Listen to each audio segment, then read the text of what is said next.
So for example, here I put the required reading. These are links that you can click by clicking.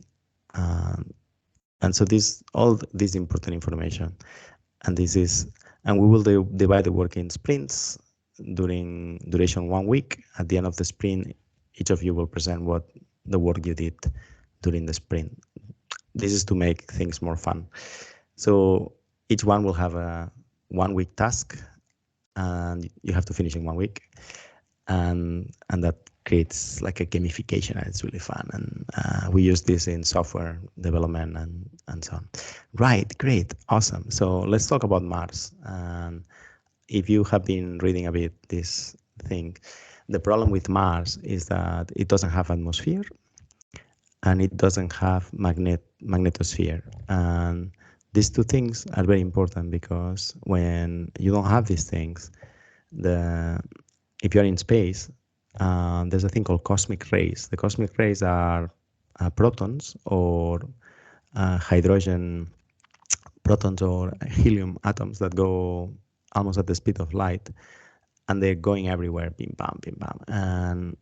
And if you don't have atmosphere, they just come to your body, and then they damage the DNA, and then you get cancer. And that's why when we build a house on Mars, you will see that we need to build something like this. And this is to stop this radiation.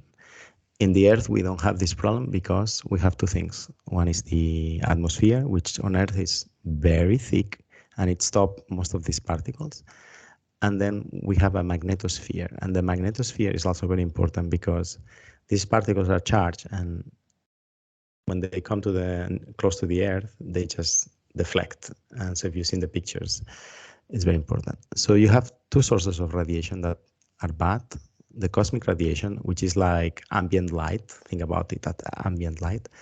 And then you have the radiation that comes from the sun. And on Mars, the thing is that the visible light, it's very weak. Like, you don't need sunglasses.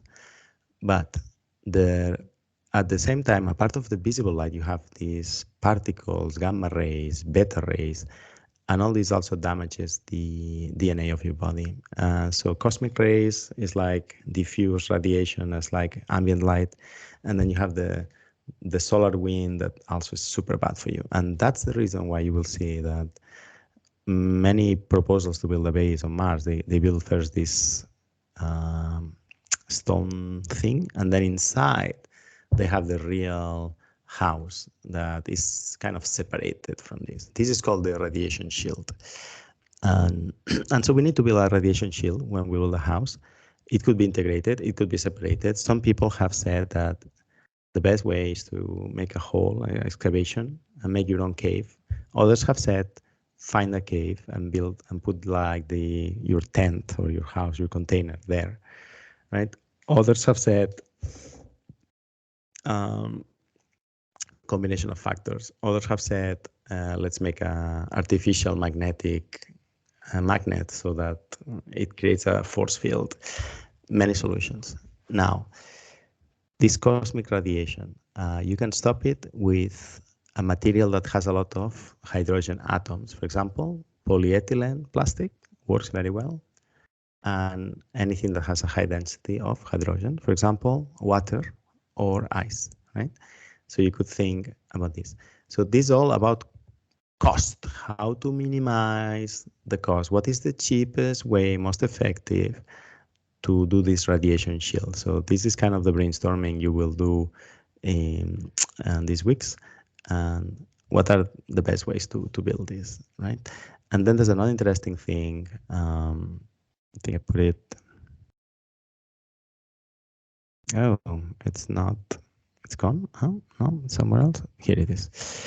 Right. So, we have a rover on Mars. So the rover went to Mars, and this is a big mountain here, and this is another big one, and another big one here. No, so he stopped here for 26 solar days, and just this is like 3 months or something, and so he took radiation, and they found out that when you put a house or the rover next to a big mountain that blocks a bit of the sky, of course you have less cosmic rays, right? You have like a shade. And so they find out that they get less radiation, right?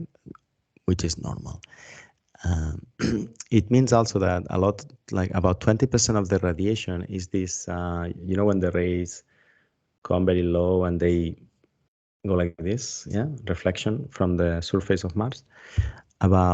So radiation comes from every part of the sky, cosmic rays from the sun, and then from reflections that go through the surface. That's called albedo radiation or light. Maybe you have seen it. So they found out that if you put the house here, because there's these mountains nearby, 20% less radiation. Another interesting thing is that if you look at the zenith angle, which is 90 degrees up, right? And you start measuring angle, the radiation changes. For example, this is the amount of energy of one of the cosmic rays, which is called the protons, yeah? So proton atoms going almost at the speed of light. And so if the amount of radiation that comes depending on the angle changes, no? And so when you're looking down, because it's the horizon, and you might have a small mountain or something, you almost have zero cosmic rays coming to you, protons. And as you start looking up, you receive more and more and more, right? So this is not like designing a shade for normal sunlight. This is constant like that, right? So the maximum of proton radiation comes at angle 80, not 90, 80. So that's interesting. And then you have the other particle we talk about, the helium atoms that also go very fast. And for helium atoms, it's similar, but the peak occurs at angle 60, right? So think about all these things. So if you were to do a shield that maximizes for hydrogen, for example, you will put it like this, 80, right? 80 angle. But if it's for helium atoms, it would be like 60. So this is very interesting, and you have to stop both, right? So think about all these things, because it creates a lot of opportunity for design. Like, okay, we have the sun light. We have to block it as well because it sends a lot of things. And then we have all these weird cosmic rays, which, depending on the angle you look, you receive a lot of protons, and then you receive a lot of hydrogen atoms. And these papers talk about this.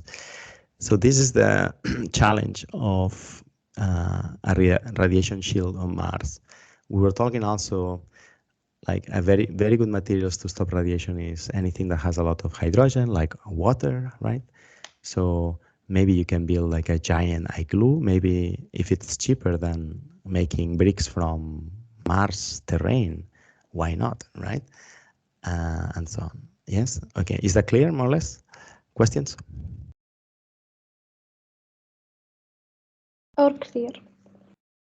Okay, so I think this is fascinating, and nobody has really touched about it. And by the way, the shield must do the job, but also must look good. So the astronaut should not get depressed.